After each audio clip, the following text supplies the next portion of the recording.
So what do you make? Lakers beat the Celtics. The world explodes in glee, and then they go get hammered by the Sixers, which is the reality of it. To me, they're a young team that needs LeBron on the court, and when he's not, they're wildly inconsistent. What do you make of them as a team? Listen, they're young. And when you're young, I think people are a little more patient with you. Now, when LeBron was out for those 17 games, they went, or whatever how many games, they were 6-12 or something like that. If you win 10, 11 of those, we're not even talking about them. You know, if LeBron wasn't hurt and when LeBron was in, if you win 10, 11 of those games, you're like in fourth place still. Right. Again, I just think that with all this chaos with those guys, those younger guys, it's hard for them to play hard 100% every single day, knowing something can happen, behind the scenes. Oh, I think that they all see themselves as totally expendable now. Right, I think psychologically it matters. Big time. And these kids are younger than ever. Kyle Kuzma's rare. Most of these guys come right out of college after a year, and they're not ready for it. They're just trying to figure the league out emotionally, and then you're seen as a pawn. I would say this. The NBA is funny this way. Do you think the Lakers win a playoff series? This year? Yes. Listen, it's like betting against Tom Brady and Belichick. I can't bet against LeBron James. So I give LeBron James the odds of winning a playoff series. I do. Okay, so they're going to have to play either they're not going to be a top 3 seed. Right. So they're going to have to play Houston, Golden State, or Oklahoma City, and I don't think they can beat those teams. You're right. You're right, but those teams have to beat LeBron James 4 times, right? In Houston, you're a little banged up. James, is extraordinary as you are at the moment. It takes a toll on your body when the playoffs happen. Not saying that, the first round you're not going to do well, but I'm betting on LeBron James and whoever he's playing. He's going to give them a run for their money, whoever he's playing. And you have Rondo with you. Yeah. They know how to win. And if those guys stay healthy, I'm betting with those guys because they're winners. I want to go to Russell Westbrook. He is shooting less, and they're winning more. Right. I'm not into this triple-double stuff. What I'm into is W's. I'm not into those stats, which I think you can have a bad game and have a triple-double. I mean, if LeBron went 10, 10, and 10, it would be an awful game for LeBron, and he'd have a triple-double. I don't care about it. What I care about is Westbrook is listening. He's shooting less. They're winning more. Here's my question, though. That's fine in the regular season. We get to the playoffs. I've watched Westbrook. Right. Is it fair for me to say, Cuttino, once we get to the playoffs, I don't see Westbrook as being as giving as he is today? I agree. Because, listen, what I've learned in life is I don't pay attention so much to what you say, but what you do. It's a pattern. I'm listening to the pattern, right? I'm watching. I'm listening to the pattern that you are. Now, I was speaking about this earlier. Russell Westbrook is an amazing athlete. Yes. I think now is his 11th year, 10th, 11th year. Russell has got to the point where now it's like, I don't really have anything individually to prove. Now I have to literally sacrifice my ego to win. Can you do that? That's great now in the season, but I need to see you when it's finals. And will you be the old Russell or the new one? I got to bet on a lion's going to be a lion. Russell's, you're going to be Russell. Unless you prove to me wrong that you're going to defer to Paul George in the playoffs. I saw him implode last 2 years in the playoffs. Yeah, that's why Paul George had a bad series last year against Utah. It was inconsistent. He had no consistency, and he needs the ball more.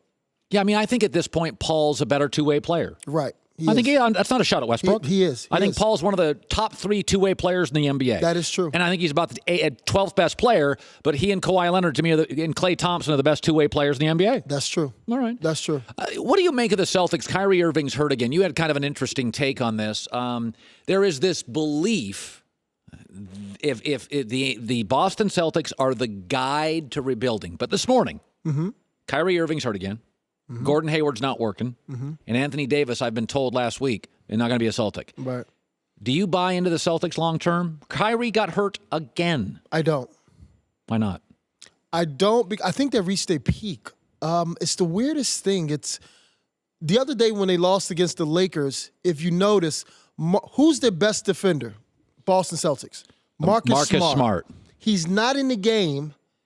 One foul.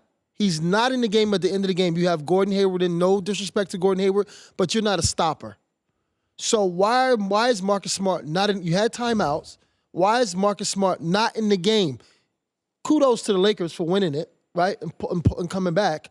But why is Marcus Smart not in the game? That's one of the. So you have a team full of talent that don't mesh well. Well, but yesterday one of their players came out and said it's not fun here.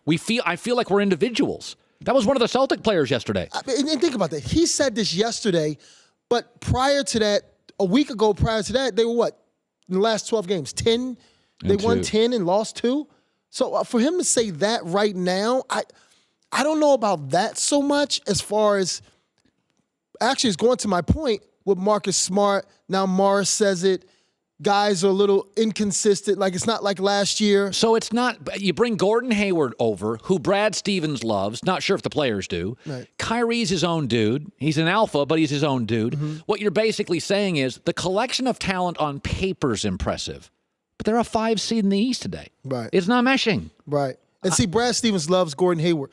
That's cool. Guess what? I loved my high school girlfriend too, but we all grow.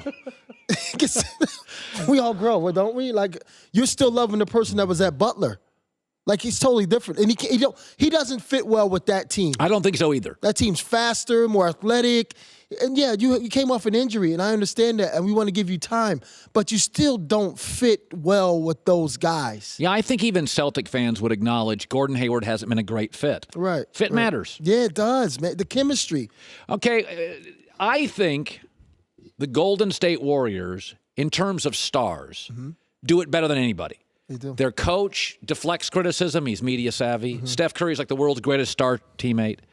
You're in a city in San Francisco where, Kevin Durant can go in and just score, drive home, put some music in the car, and the Mercedes is a good life. Yeah. I think going to the Knicks, they lose with Kevin. He's going to take all the heat, and I don't think he's one of those guys built for that. I think Kevin's a sensitive guy. He's super. That's okay. I think he's super sensitive. You've played with guys like that. Yeah. Like you didn't deal with the social media. Kevin's sensitive. I think he can do a little hiding in Golden State. I don't like the move to the Knicks. It's just too much pressure. The organization is a little messed up, right, when it comes to the ownership. A little? And how they, lack of better terms. Playing with Golden State when you have Stephen Curry as the most important player to me on that team. Yes. That makes that team run. It's like Tom Brady. If I'm not whining and I'm not doing this and I'm taking these cuts and I'm doing X, Y, and Z, everybody else should fall in line. You have 4 guys on that team, not even counting KD, whose IQ is super high from like a point guard perspective. So things are easier. You can kind of defer or you can be the leader and no one cares. If you go somewhere else and you got Golden State fans, they're amazing. Then you go to New York, and it's a little harder to live. The fans, they're expecting greatness right away. It's going to be hard for you, Kevin, because and not in a bad way, but he wears his emotions on his sleeve. Oh, yeah, Aaron Rodgers, same way. Aaron Rodgers. Same exact way. Yeah, there's nothing wrong with Aaron. But by the way, Kevin and Aaron are single, don't have kids, so they go home at night and they're on their device. Right. No, I mean, seriously. Right. You go home. You got kids, you got responsibilities, you got a wife, and I say this all the time, is that I don't have time to be on the Angry Bird all day. Right. I don't, what did they say?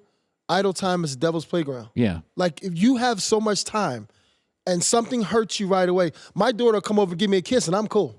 My son come and ask me to throw the football, and I'm okay. A lot of these guys, they have so much time, they can just get on there and voice. And it gets in their head. For whatever reason, like, just let it go. Count to 5 or count to 10 and let it go, a lot of this stuff. But they just voice it. Great seeing you, man. Thanks for having me. Are you on Speak for Yourself today? Yeah. That's good. Oh my gosh. You are the best dressed guest we have. Goulet, you could take a thing or two from this guy. Be nice if Goulet dressed like this every day for the show, Joy. Wouldn't that be? Nobody wears a suit better than Cuttino. Well, I mean, Goulet's back there. He might wear sweatpants, you know. Yeah. So you only like from. It's great seeing you. 11 NBA seasons, Cuttino Mobley, former NBA player. Hi, everybody. Thanks for watching. Subscribe here to get the latest from the show. Also, be sure to check out more of the best clips from The Herd or go watch a few segments from other shows on FS1.